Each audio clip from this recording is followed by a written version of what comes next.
দুই দশক পর আবারও দেশের শিক্ষা ব্যবস্থার হাল ধরছেন চাঁদপুর এক কচুয়া আসন থেকে নির্বাচিত সংসদ সদস্য আ.ন.ম এহসানুল হক মিলন।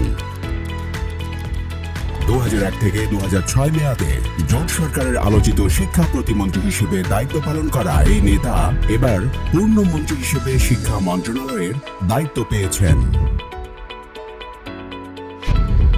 আ.ন.ম এহসানুল হক মিলন নবম ও দশম জাতীয় সংসদ নির্বাচনের সময় থেকেই সারা দেশে পরিচিতি পান পাবলিক পরীক্ষায় নকলের বিরুদ্ধে কঠোর অবস্থান নিয়ে। তার সেই সুখ্যাতি এবং দীর্ঘ রাজনৈতিক ত্যাগের মূল্যায়ন হিসেবে এবার তাকে প্রতিমন্ত্রী থেকে পূর্ণ মন্ত্রীর দায়িত্ব দেওয়া হয়েছে। 69 বছর বয়সী এই প্রবীণ নেতার জীবন অত্যন্ত বর্ণাঢ্য। 1957 সালের 26শে মার্চ চাঁদপুরের কচুয়া উপজেলায় জন্মগ্রহণ করেন। বাবা ওবায়দুল হক এবং মা মাহমুদা খাতুন। তার পারিবারিক নাম আবু নছর মোহাম্মদ এহসানুল হক। অতি শৈশব থেকে মিলন শিক্ষা ও রাজনীতিতে গভীরভাবে জড়িত ছিলেন। ডক্টর মিলন শৈশবে ঢাকার শেরেবাংলা নগর সরকারি বালক উচ্চ বিদ্যালয় থেকে মাধ্যমিক, গভর্নমেন্ট ইন্টারমিডিয়েট টেকনিক্যাল কলেজ থেকে উচ্চ মাধ্যমিক পাশ করেন। ঢাকা বিশ্ববিদ্যালয় থেকে কেমিস্ট্রিতে গ্রাজুয়েশন শেষ করে উচ্চশিক্ষার জন্য 1982 সালে পাড়ি জমান আমেরিকায়। New York institute of technology থেকে MBA সম্পন্ন করেন। এরপর ব্রুকলিন কলেজ এবং বোরো অব ম্যানহাটন কমিউনিটি কলেজে সহকারী প্রভাষক হিসেবে দায়িত্ব পালন করেন। সেখানে প্রায় এক যুগের মতো বসবাস করেন। এর মধ্যে তিনি আমেরিকার নাগরিকত্ব পেয়ে যান। ডক্টর মিলন ও তার স্ত্রী নাজমুন নাহার বেবি দুজনেই ঢাকা বিশ্ববিদ্যালয়ের প্রাক্তন শিক্ষার্থী। নাজমুন নাহার বেবি পেশায় একজন আইনজীবী এবং তিনিও রাজনৈতিকভাবে সক্রিয়। তাদের একমাত্র কন্যা সন্তান তানজিদা নাহার হক। 1996 সালে ভোটের আগে দেশে ফিরে আসেন। বেগম জিয়ার পরামর্শে নির্বাচনের প্রস্তুতি নিতে থাকেন। তার গ্রামের বাড়ি চাঁদপুর এক আসনে দলীয় মনোনয়ন পেয়ে প্রথমবারই প্রার্থী হয়ে সংসদ সদস্য নির্বাচিত হয়ে যান তিনি।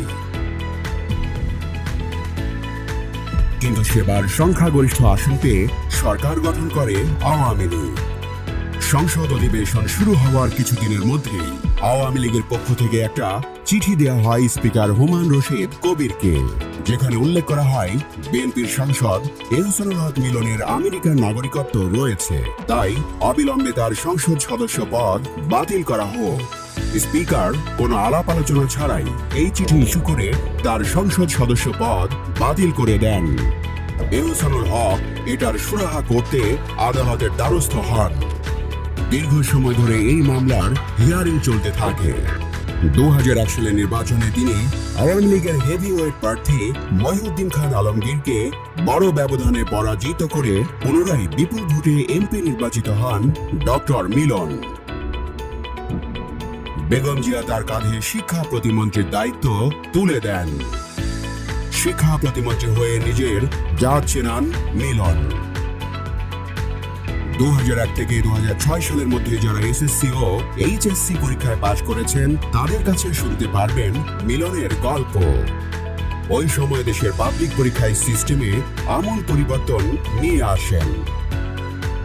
বিশেষ করে পরীক্ষার হলে নকল নামক অভিশাপ দূর করতে তার সেই আলোচিত অভিযানগুলো ছিল কিংবদন্তি তুল্য। হেলিকপ্টার ব্যবহার করে দেশের এক প্রান্ত থেকে অন্য প্রান্তে ঝটিকা অভিযান চালিয়ে তিনি প্রমাণ করেছিলেন যে সদ ইচ্ছা থাকলে একটি কলুষিত ব্যবস্থাকে সমূলে উৎপাটন করা সম্ভব। নকল প্রমাণিত হলে কেন্দ্র বাতিল, শিক্ষার্থী বহিষ্কার এবং দায়িত্বপ্রাপ্তদের বিরুদ্ধে ব্যবস্থা নেওয়ার নির্দেশনা দেওয়া হয়। প্রশ্নপত্র প্রণয়ন ও পরিবহন প্রক্রিয়ায় গোপনীয়তা জোরদার করা হয় এবং নিরাপত্তা বাড়ানো হয়। এক বছরের মধ্যে শিক্ষার্থীদের এরকম একটা মাইন্ডসেট তৈরি হয়ে গিয়েছিল যে পড়ালেখা করা ছাড়া পাশ করার কোনো উপায় নাই।